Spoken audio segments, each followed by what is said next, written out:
Bienvenue à tous, on se retrouve aujourd'hui pour une nouvelle plongée, et pas des moindres. On va s'attaquer à un sujet assez colossal, la péninsule arabique juste avant l'islam. Exactement. Une période charnière. On va essayer de décortiquer tout ça, voir comment la société, la religion, la politique, tout cet environnement a façonné l'arrivée et l'expansion de l'islam. Un vrai puzzle en somme. On a pas mal de sources historiques à notre disposition, on va essayer de vous en faire une synthèse digeste. Défi relevé. Alors, on commence par planter le décor. Géographiquement, on parle de quoi? Imaginez un territoire immense, aride, presque hostile. Certains le décrivent comme vide, désolé, infertile même. Pas très engageant a priori. Disons que ce n'est pas le jardin d'Éden. Mais c'est là, sur cette péninsule, que tout va se jouer. Délimité par la mer Rouge et le Sinaï à l'ouest, le golfe Persique et le sud de l'Irak actuel à l'est, la mer d'Arabie au sud, et au nord par la Syrie et une partie de l'Irak. On parle de quelle superficie?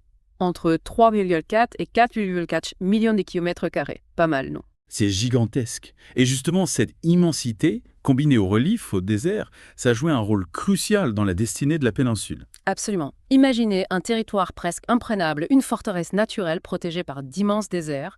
Les empires voisins, aussi puissants soient-ils, avaient du mal à s'y aventurer. Donc une certaine forme d'autonomie, de liberté pour les habitants. Exactement. C'est un point crucial. On est loin de l'image d'une région sous la coupe de Rome ou de la Perse. Les tribus arabes ont su tirer parti de cet environnement difficile pour préserver leur indépendance. Mais la géographie, c'est aussi une question d'ouverture sur le monde. Et de ce côté-là, la péninsule arabique était plutôt bien lotie. Un vrai carrefour, en fait. Imaginez un pont entre 3 continents, l'Afrique, l'Europe et l'Asie. Un accès direct à l'Afrique par le nord-ouest, à l'Europe par le nord-est, et vers l'est, la Perse, l'Asie centrale, l'Extrême-Orient, sans oublier les routes commerciales maritimes vers l'Inde et la Chine. Un melting pot avant l'heure. Et sur cette terre de rencontre, on trouvait qui? Qui étaient ces fameuses Arabes? Alors là, c'est un peu compliqué. Les historiens les classent en 3 grandes catégories selon leur origine. D'abord, les Arabes disparus. On a peu d'infos sur eux, des peuples anciens comme Aero et Tamou. Leur histoire reste assez mystérieuse. Des peuples fantômes en quelque sorte. On pourrait dire ça. Ensuite, on a les Arabes de pure lignée, les Katanites, descendants de Yarab ibn Yarjoub ibn Kapan. Et enfin, les Arabes adoptés, les Adnanites, qui descendent d'Ismaël. Et cette classification, basée sur la généalogie, la nasab, elle avait une importance. Énorme. C'était pas juste une question d'arbre généalogique. Ça définissait les alliances, les rivalités, le statut social, les droits. Un vrai marqueur identitaire. On commence par les Katanites, ces Arabes de pure souche. Leur berceau, c'est le Yémen, au sud de la péninsule. Exactement. 2 grandes branches se distinguent. Himyar, avec des tribus comme Zayd al-Jamor et Kouda, et Kassan. Attends, Karan, ça me dit quelque chose. C'est de là que viennent les tribus d'Alos et d'Al-Khazraj, futurs ansars de Médine, et certaines lignées royales de Syrie. Ah oui, d'accord. Et ces Katanites, ils sont restés tranquilles au Yémen. Pas vraiment. On observe une importante migration des tribus calanites hors du Yémen. Difficile de donner une seule explication, sans doute un faisceau de facteurs. Certains partent d'un événement majeur, un torrent impétueux, peut-être une catastrophe naturelle, la rupture d'un barrage. Et économiquement, ça donnait quoi? Le commerce caravanier déclinait, concurrencé par les routes maritimes. Rome, après ses conquêtes en Égypte et en Syrie, contrôlait une bonne partie du trafic. Ajoutez à ça des rivalités internes entre les Émirates et les autres branches katanites, et vous obtenez un cocktail explosif. Donc, une diaspora katanite. Mais concrètement, ça s'est passé comment? On peut distinguer 4 grands groupes d'émigrants azdites, menés par Imran ibn Ammar Muzaikia. L'un, sous la direction de Talab ibn Amr, se dirige vers le Hijaz, puis vers Médine. C'est de ce groupe que descendent les Aus et les Khazraj, futurs alliés du prophète. Un autre groupe, avec Arita ibn Ammar de la tribu de Kouza, s'installe au Hijaz. Ils vont même jusqu'à la Mecque. Attends, ils chassent les Jurumites, la tribu qui contrôlait la Mecque à l'époque. Exactement, un vrai coup de force. Ça change la donne pour la ville sainte. Un tournant dans l'histoire de la Mecque. Carrément. Imaginez l'impact. Et les autres groupes? Les tribus de Nasser ibn Azd, 3e groupe, s'installent à Tourama, sur la côte de la mer Rouge. On les appelle les Azd Shanoua. Le dernier groupe, mené par Jafna ibn Amr, part vers le nord, en Syrie. Et figurez-vous que c'est de lui que descendent les rois Ghassanites. Attends, les rois arabes qui servaient de tampon entre Byzance et les tribus d'un intérieur. Exactement. Leur nom viendrait d'ailleurs d'un point d'eau Ghassan, dans le Hijaz, où ils ont fait halte avant d'aller en Syrie. Fascinant. On a donc une vraie dispersion des Qatanites, ils sont partout. Oui, ils rayonnent depuis le Yémen, les Lahmés et les Jotam vers l'est et le nord, en Irak notamment. D'ailleurs, chez les Lakhmes, on trouve Nadri ibn Rabia, l'ancêtre des rois de Hira, un autre royaume arabe important sous influence perse. On en reparlera plus tard. Et les autres tribus caladites, elles ont fait quoi? Les Banouté, comme les Azd, sont allés au nord autour des monts Aja et Salma. D'ailleurs, on appelle ces montagnes les montagnes de thé. Les Kindar, eux, ont eu un parcours plus mouvementé. Barin, Hadramaut et finalement le Najd. Ils y ont fondé un royaume éphémère mais puissant. Enfin, la tribu de Kouda, dont l'origine fait débat, Imiarit ou autre, s'installe près de Samarwa en Irak. Un vrai puzzle géographique et tribal. C'est ça la péninsule arabique à l'époque. Des mouvements incessants, des rivalités, des alliances, le tout sur fond de bouleversements économiques. Et au milieu de tout ça, on a les Arabes adoptés, les Adnanites. Leur ancêtre, c'est Ibrahim, Abraham, il viendrait d'où au juste? D'une ville appelée Havre, près de Koufa en Irak. On a des traces archéologiques qui confirment son existence, des infos sur sa famille, le contexte religieux et social de l'époque. On est vraiment plongé dans l'histoire. C'est passionnant. Ensuite, Ibrahim migre vers Haran, puis la Palestine. C'est là qu'il commence à prêcher le monothéisme. Son histoire est centrale pour les 3 grandes religions monothéistes. Absolument. Ses voyages, son passage en Égypte, où il aurait déjoué les plans du pharaon concernant Sarah, sa femme, sont des épisodes bien connus. C'est d'ailleurs en Égypte que Sarah reçoit Hajir comme servante. Hachir, la mère d'Ismaël. Exactement. Sarah la donne en mariage à Ibrahim, et de cette union naît Ismaël. Mais la jalousie de Sarah conduit à leur exil. Ibrahim les emmène dans le Hijaz, une vallée aride près de la Mecque. Il les installe près d'un arbre, au-dessus d'une source qui deviendra plus tard le fameux puits de Zamdam. À l'époque, la Mecque était habitée sans eau. Un vrai désert. Complètement. Ibrahim leur laisse des dattes et de l'eau, puis retourne en Palestine. Quand leur maigre réserve s'épuise, la source de Zamzam jaillit miraculeusement. Le miracle qui sauve la mère et l'enfant. Exactement. Peu après, une tribu yéménite, les Jurhum Atania, arrive et s'installe à la Mecque avec l'accord de la mère d'Ismaël. Ils vivaient déjà dans les vallées autour de la Mecque. Ismaël grandit parmi eux, apprend l'arabe. Ibrahim leur rend visite de temps en temps. On parle de combien de visites? Le nombre précis varie selon les sources, mais au moins 4. Et parmi ces visites, il y a celle relatée dans le Coran, le songe d'Ibrahim où Dieu lui demande de sacrifier Ismaël. Un épisode fondamental. La soumission d'Ibrahim et d'Ismaël à la volonté divine, le sacrifice remplacé par un bélier au dernier moment. C'est un événement fondateur qui marque les esprits. Et le livre de la Genèse mentionne qu'Ismaël est 13 ans plus âgé qu'Isaac, ce qui suggère un voyage d'Ibrahim avant qu'Ismaël soit adulte. Oui, et Al-Bukhari donne des détails sur 3 autres visites d'Ibrahim. Ismaël est décrit comme intelligent, il apprend l'arabe des Jouroumites et se marie avec une femme de la tribu après la mort de sa mère. Ibrahim refait donc le voyage, il retrouve son fils et sa belle-fille. Oui, et il demande à sa belle-fille comment ils vivent. La première fois, elle se plaint. Ibrahim lui dit de transmettre un message à son mari. « Change le seuil de ta porte ». Ismaël comprend le message et divorce. C'est subtil? Très. Ismaël se remarie ensuite avec la fille de Moudad ibn Ar, le chef des Jouroumites. Lors d'une autre visite, Ibrahim retrouve sa nouvelle belle-fille et lui pose la même question. Cette fois, elle loue Dieu et son foyer. Ibrahim lui dit de dire à son mari de garder le seuil de sa porte. Le message est clair. Tout à fait. Et lors d'une 3e visite, Ibrahim retrouve Ismaël près de Zamzam. Après une longue séparation, les retrouvailles sont chaleureuses. C'est d'ailleurs au cours de l'une de ces visites qu'ils construisent ensemble la Kaaba. Un moment symbolique fort. Absolument. Ibrahim appelle ensuite les hommes au pèlerinage, selon la volonté divine.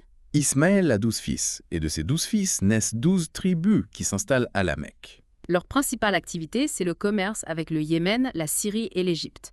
Plus tard, ces tribus se dispersent dans toute la péninsule et au-delà. La plupart tombent dans l'oubli, sauf 2, Nabi et Kadar. Nabi, c'est l'ancêtre des Nabatéens, non? Exactement. Ils ont fondé un royaume prospère au nord du Hijaz, avec Al-Batra comme capitale. Une vraie puissance régionale. Les Romains ont fini par les absorber. Pour Kedar, ses descendants sont restés à la Mecque. Il y a un débat pour savoir si les rois Ghassanites et les Ansars descendent des Qartanites ou de Nabit ibn Ismaël. C'est vrai, certains penchent pour une filiation adnanite via Nabit.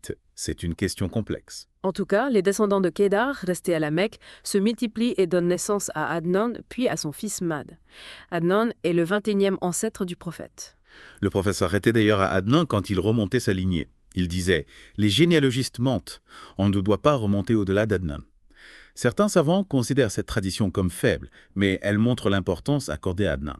D'autres pensent qu'il y aurait eu 40 ancêtres entre Adnan et Ibrahim. C'est une autre version. Difficile d'être catégorique. En tout cas, Mad a un fils, Nizar. Qui sera le père de 4 fils, Iyad, Anmar, Rabia et Moudar. Ces 4-là, ce sont les ancêtres de 4 grandes confédérations tribales. Rabia et Moudar, surtout, vont donner naissance à un grand nombre de tribus. On va donner quelques exemples. Bien sûr. De Rabia viennent les Asad ibn Rabia, les Anaza, les Abdul Qays, les Bak ibn Wa'il, les Taglib, les Hanifa. Pour Moudar, c'est encore plus vaste. Il y a Qays et Lan ibn Moudar, dont descendent les Banu Salim, les Banu Hawazin, les Banu Ghatafan avec les Ab et les Toubans. Et puis, il y a Ibn Moudar, ancêtre des Tama ibn Murad, des Houtal ibn Moudrika, des Banu Asad ibn Kuzama et surtout des Kinana ibn Kuzama. Et c'est de Kinana que descendent les Quraysh. Bravo! Parmi les Quraysh, on trouve les Juma, les Sahmi, les Makhzoum, les Taïm, les Zaha et le clan de Qusay ibn Kilab qui a donné Abdiddar ibn Qusay, Asad ibn Abdil Otsa ibn Qusay et Abd Manaf ibn Qusay. Abd Manaf, le père de Qussa. Abd Shams, Nofal, Al-Muttalib et Hashim, l'ancêtre du prophète. Waouh! On remonte le fil jusqu'au prophète. C'est ça la magie de la généalogie. Le prophète disait d'ailleurs que Dieu l'avait choisi parmi les meilleurs clans, tribus et familles. Il insistait sur la noblesse de sa lignée. Absolument. À la base, Ibn Abdil Muttalib rapporte aussi des paroles du prophète sur ce sujet. Dieu l'a choisi parmi les descendants d'Ibrahim, d'Ismaël, de Kinana, de Quraysh, de Hachim. On voit bien l'importance de la filiation dans cette société. C'était fondamental. Et toutes ces tribus, tous ces clans, ils n'ont pas resté agglutinés au même endroit. Heureusement. Sinon, on aurait eu du mal à caser tout le monde. Les Adnanites, avec le temps, se sont dispersés à travers la péninsule, cherchant des pâturages, des terres plus fertiles. Les Abdulkay, les Bak ibn Hil, les Tamas sont allés vers Bahreïn. Les Banu Hanifa se sont installés à Yamama. Les Bak ibn Umhal se sont éparpillés sur un territoire immense. Et les autres? Les Taglib près de l'Euphrate, les Banu Tamim près de Bassora, les Banu Salim vers Médine, les Takif à Taïf, les Hawazins à l'est de la Mecque, les Banu Asad à l'est de Taïma, les Toubians près de Taïma et de Khoran, les Kinana d'Okhama. Les Quraysh, eux, sont restés principalement à la Mecque et ses environs. Malgré une première dispersion, ils ont fini par se réunir grâce à Qusay ibn Kilab. On va y revenir.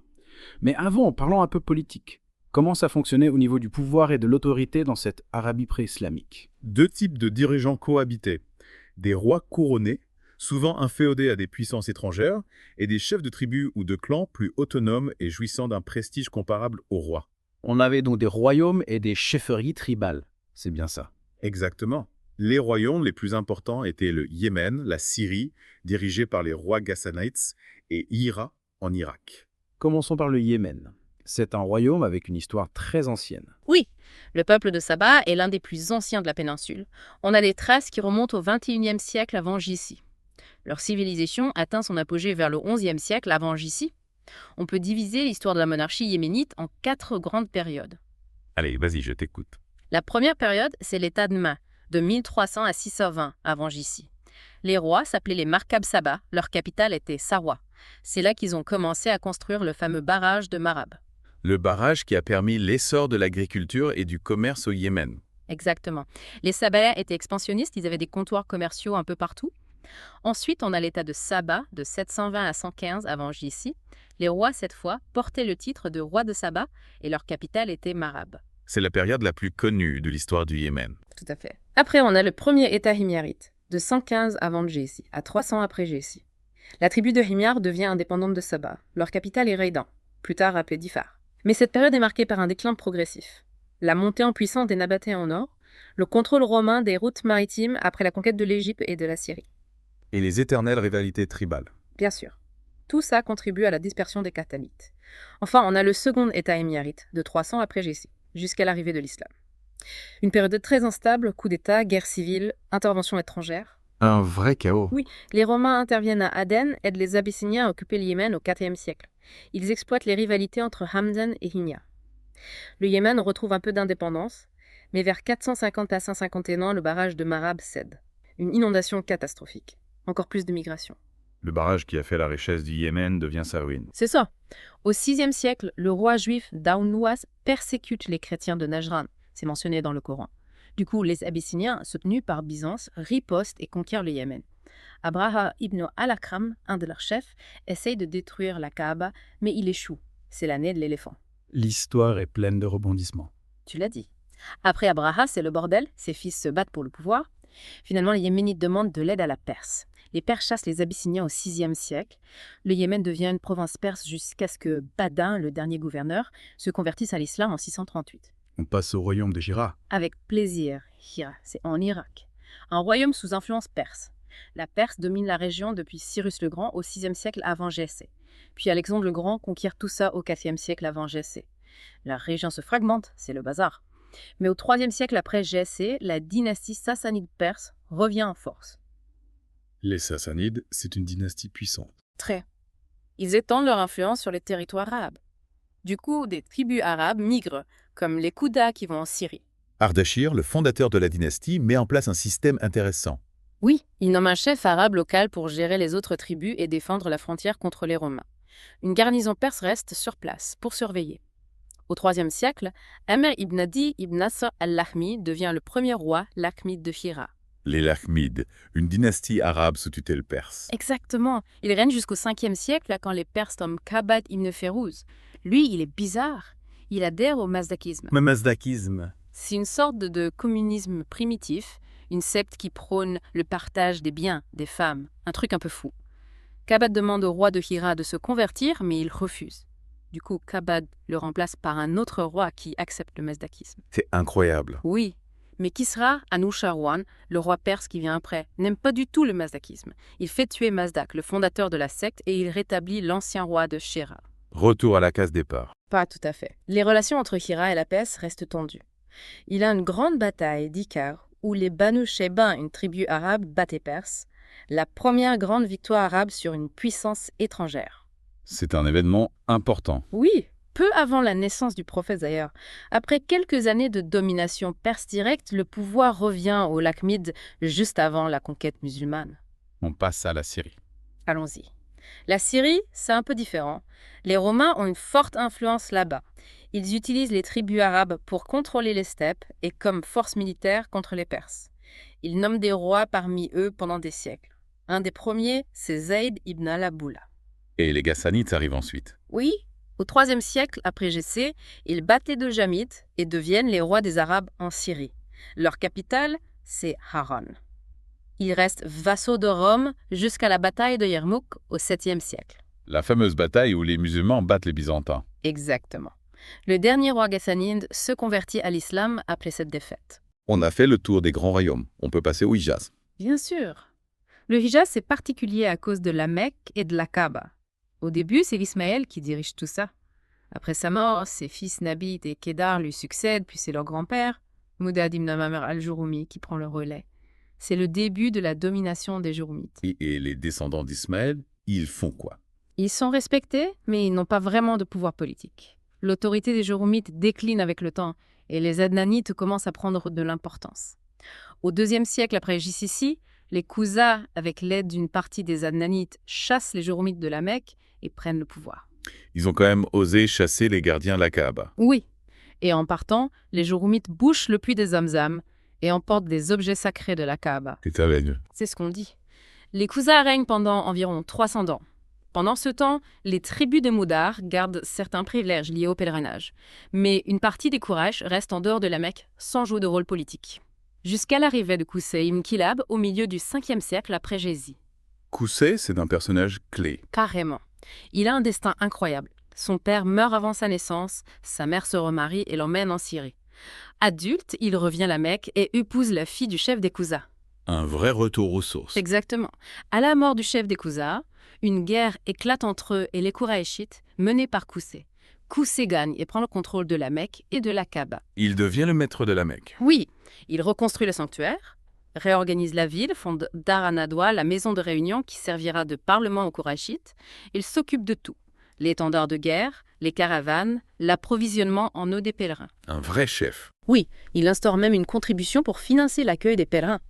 Qusay confie toutes ses responsabilités à son fils Abd-Dar. Après la mort d'Abd-Dar, il y a une dispute entre ses descendants et ceux d'Abd-Manaf, un autre fils de Qusay. Finalement, ils se mettent d'accord et se partagent les tâches. L'approvisionnement en eau et la nourriture pour les pèlerins reviennent au Bani Abdi Manaf. C'est ça. Dar an-Nadwa, l'étendard et la Kaaba restent au Bani Abd-Dar. L'approvisionnement passe ensuite à Hashim ibn Abdi Manaf, l'arrière-grand-père du prophète. Et ses descendants gardent cette fonction jusqu'à l'arrivée de l'islam. On a donc une sorte de petit État démocratique à la Mecque avec une répartition des pouvoirs. On peut dire ça. Chaque clan a ses responsabilités. Les Bani Juma s'occupent des idoles, les Bani Sam des offrandes et des conflits, les Bani Assad de la consultation. C'est fascinant. Et en dehors de la Mecque et des grands royaumes, comment vivaient les tribus? Les tribus près de Hira dépendaient plus ou moins de la monarchie d'Hira, celle près de la Syrie des Ghassanites. Mais c'était souvent plus une question de forme que de réalité. Les tribus de l'intérieur étaient complètement libres. Elles étaient dirigées par des chefs qui avaient une autorité comparable à celle des rois. Des chefs tout-puissants. Presque. Leur parole était loi, en temps de guerre comme en temps de paix. Le prestige d'un chef dépendait de sa générosité, son hospitalité, son courage, sa capacité à protéger sa tribu. Les poètes chantaient leurs louanges et amplifiaient leur réputation. La poésie, un outil politique. Absolument. Et les chefs avaient des droits spécifiques sur le butin de guerre. Le mirbar, un quart du butin, le safi, ce qu'ils choisissaient avant le partage, le nasita, ce qu'ils prenaient en route vers le campement, et le foudoul, les objets impossibles à diviser. Ils étaient bien lotis. On a donc un tableau assez complet de la situation politique en Arabie. Mais globalement, on peut dire que la situation était stable. Pas vraiment. Dans les régions frontalières, c'était tendu. Les empires voisins exploitaient les populations locales. Les tribus changeaient souvent d'allégeance entre l'Irak et la Syrie. L'intérieur de la péninsule était divisé, avec des conflits tribaux, raciaux, religieux. Pas de leader unificateur, pas de solution pour gérer les problèmes. Le gouvernement du Yaz, respecté pour son rôle de protecteur de la Kaaba, restait assez faible. Oui, c'était un mélange de pouvoirs temporels et religieux, mais il n'avait pas l'autorité pour unifier la péninsule. Parlons religion maintenant. Quelle était la religion des Arabes avant l'islam? La plupart suivaient la religion d'Ibrahim, transmise par Ismaël. Ils adoraient Allah, le Dieu unique, et respectaient ses préceptes.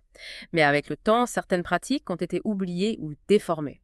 Ils gardaient le concept du tawhid, l'unicité de Dieu et certains rites d'Ibrahim, jusqu'à l'arrivée d'Amr ibn Luhay, le chef des Khuzas. Amr ibn Huway. Un personnage important, connu pour sa piété, sa générosité. Il était considéré comme un saint homme, un savant. Mais il aurait introduit de nouvelles pratiques religieuses. C'est ce qu'on dit. On va explorer tout ça plus en détail dans une prochaine plongée. On a donc fait un bon tour d'horizon de l'Arabie pré-islamique. Géographie, tribus, pouvoir politique, religion. On voit bien la complexité de cette période, un contexte crucial pour comprendre l'impact du message de l'islam. Absolument. On se retrouve bientôt pour une nouvelle plongée dans l'histoire. Avec grand plaisir. Merci à tous de nous avoir suivis. À bientôt!